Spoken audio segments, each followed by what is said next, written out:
అందరికీ నమస్కారం అండి. ఈరోజు శ్రీపాద శ్రీ వల్లభ చరితామృతంలోని 32వ అధ్యాయము పారాయణ చేసుకుందాము. 32వ అధ్యాయంలోకి వెళ్ళబోయే ముందుగా 31వ అధ్యాయంలోని కొన్ని ధ్యాన విశేషముల్ని ప్రస్తావించుకుందాము. అయితే ఈ అధ్యాయంలో ధ్యానము గురించి మనకెక్కడ ప్రస్తావించలేదు, కానీ శంకర భట్టు గారు, శ్రీ ధర్మగుప్తుల వారిరువురు ఏం చెప్పారంటే, యోగ విశేషములను అనేక దివ్య రహస్యములను మేము శ్రీపాదుల వారి నుంచి తెలుసుకుంటున్నాము అని చెప్పారు మాస్టర్స్. దివ్య రహస్యములను తెలుసుకోవాలంటే వీరు కూడా ధ్యానులై ఉండాలి. అదైతే మనందరికీ అర్థమైంది కదా మాస్టర్స్. ఇంకా ఈ అద్భుతమైన అధ్యాయంలో మనకి దశమహావిద్యల్ని క్లుప్తంగా వివరించారు మాస్టర్ శ్రీపాదుల శ్రీ వల్లభుల వారు.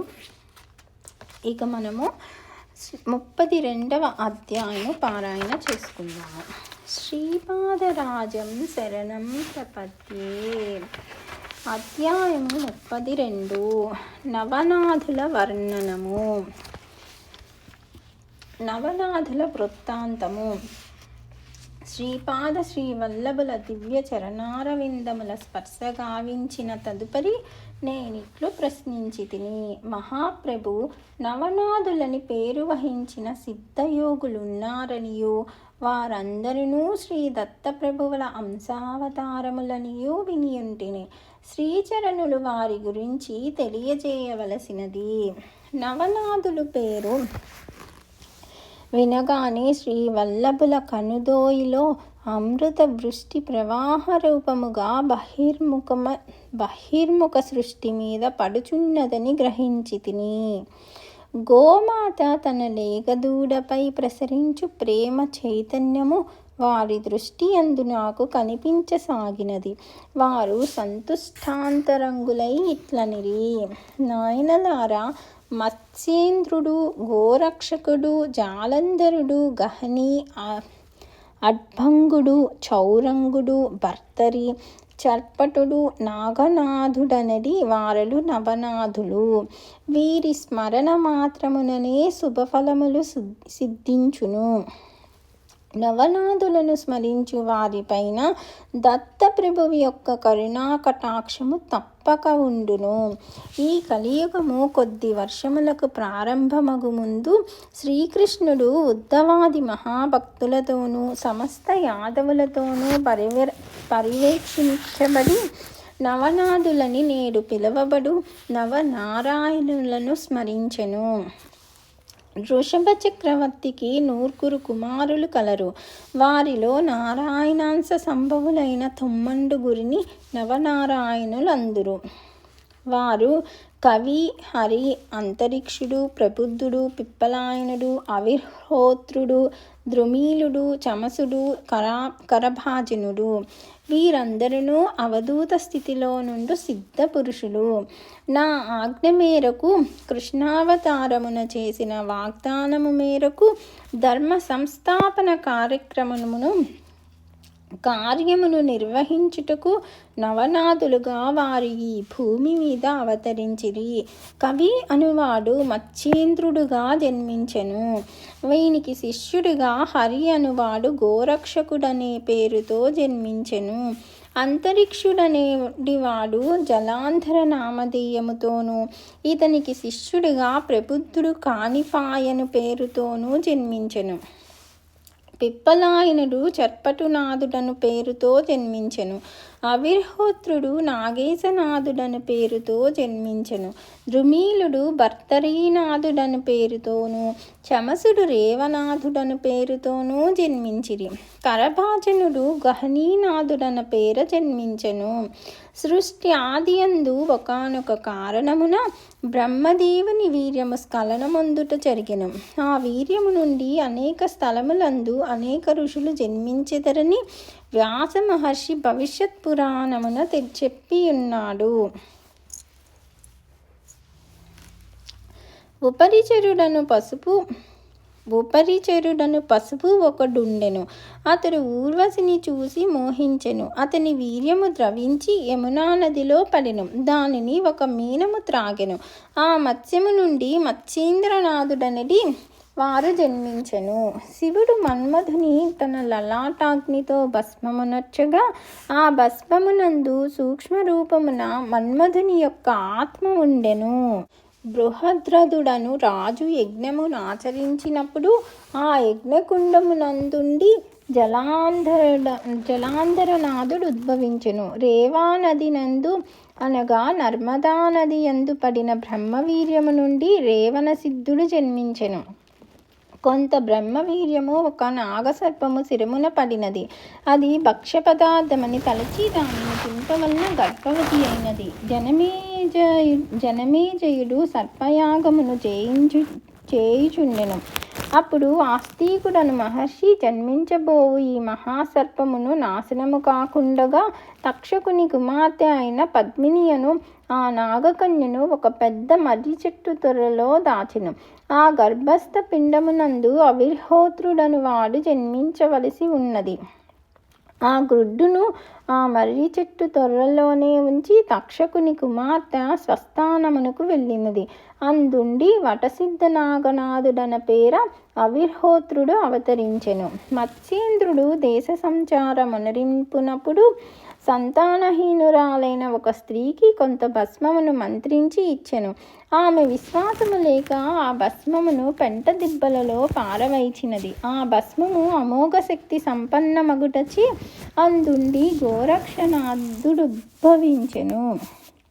పార్వతీ వివాహ సమయమందు పురోహితుడుగానున్న బ్రహ్మదేవుడు పార్వతీ రూపమును చూచి మోహితుడగుటచి అతని వీర్యము స్రవించెను. అతడు సిగ్గుపడి ఎవరికీ తెలియకుండా కాలిమడమతో ఆ వీర్యమును రుద్దగా అది 60,000 భాగములై అందుండి వాలకిల్యులను 60,000 మంది మహర్షులు జన్మించిరి. దానిలో కొంత భాగము మిగిలి ఉండుటచే అక్కడ అది పెంటగా మార్చబడి భాగీరథ నదిలో పడుట తటస్థించెను. అది క్రమముగా నదీ తీరమునందలి రెల్లు దుబ్బులో పడి చిక్కుకొని పోయినది. దానిలో పిప్పలాయనుని ఆత్మ ప్రవేశించి చర్పటనాథుడన పేరిట నవనాథుడొకడు జన్మించెను. కౌలికుడను మహర్షి ఒకడు తన పర్ణశాల నుండి భిక్షార్థము పోవచ్చు తన భిక్షాపాత్రను పర్ణశాల బయట నుంచెను. అదే సమయమున సూర్యుని రేతస్సు దానిలో పడెను. అది మహర్షి గ్రహించి దాని నచ్చటనే భద్రపరచెను. భర్తరి అనగా భిక్షాపాత్రగాన దాని నుండి జన్మించిన కారణమున భర్తరీనాథుడు జన్మించెను. హిమాలయ పర్వతమునందలి ఘోరరణ్యమున ఒక దిగ్గజము నిద్రించుచుండెను. బ్రహ్మదేవుడు సరస్వతిని చూసి మోహించుటచే అతని వీర్యము ద్రవించుటయు అది దైవవశమున నిద్రించుచున్న ఆ గజము చెవిలో పడుటయు తటస్థించెను. దాని నుండి ప్రబుద్ధుడనిడి వాడు జీవదశ నుండి గజగర్ణము నుండి జన్మించుట చేత కర్ణ కానీఫా అను పేరుతో నవనాథులలో ఒకడై ప్రసిద్ధి నొందెను. గోరక్షుడు సంజీవిని మంత్రమును జపించుచు మట్టితో మనుష్యాకారముగా ఒక బొమ్మను తయారు చేయుట తటస్థించును. అటువంటి బొమ్మ యందు కరభాజనుడు సంజీవిని మంత్ర మహత్యముచే జీవదశ నుండి గహనీనాథుడన పేర అవతరించెను. శ్రీకృష్ణుని ఆదేశానుసారము ఈ నవకృష్ణులు అనగా నారాయణులు మందర పర్వతమున తమ స్థూల శరీరములను భద్రపరచి అనగా సమాధి చేసి తమ అంశల చేత భూలోకమున నవనాథులుగా అవతరించి ధర్మ సంస్థాపన కార్యక్రమములో పాలు పంచుకొనిరి. అంతటా నేనిట్లు గురు సార్వభౌములకు జయము జయము. నవనాథుల యొక్క అవతారములు నవకృష్ణుల యొక్క అంశావతారములంటివి. నవకృష్ణులకును నవనాథులకును వ్యత్యాసమున్నదా ప్రభు అని ప్రశ్నించి తిని శ్రీపాదుల వారు మందహాసము చేయుచు మా ఇద్దరి వంకను దివ్య ప్రేమతో కూడిన దృక్కులను ప్రసరించిరి. నాయనలారా, సమస్త సృష్టి యొక్క మహాసంకల్ప స్వరూపమును నేనే. సమస్త దేవీ దేవతలకును వచ్చిడి సంకల్పములు నా యొక్క మహాసంకల్పము యొక్క అంశమాత్ర సంకల్పములు. ఈ అంశమాత్ర సంకల్పములకు కొంత మేరకు మాత్రము స్వతంత్రముండును. ఒక ఆవును పంట కాపు చెట్టునకు కట్టివేయును, చాలా పొడవైన త్రాటితో బంధించును. ఆ త్రాడు పోగలిగినంత దూరము వరకు మాత్రమే ఈ ఆవు మేతను మేయగలుగుచుండును. అనగా ఆ ఆవునకు మేత వేయుటకు కొంత నిర్ణీతమైన పరిమితమైన ప్రదేశము కలదు. ఆ పరిమితులకు లోబడి అది మేత మేయవచ్చును. అనగా దానికి ఇయ్యబడిన పరిమితమైన స్వేచ్ఛ, దానికి ఇయ్యబడిన స్వేచ్ఛా ప్రదేశమందు తనకు ఇచ్చవచ్చిన రీతిగా అది మేత మేయవచ్చును. ఈ పరిధులను దాటి మేత మేయవలనన్న పంట కాపు అనుమతి విధిగా ఉండి తీరవలెను.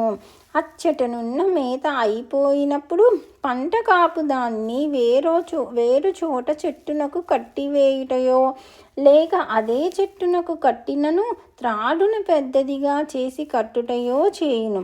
అదే విధముగా కొన్ని ధర్మ కర్మ సూత్రములకు లోబడి అంశావతారములకు స్వేచ్ఛ ఇయ్యబడును.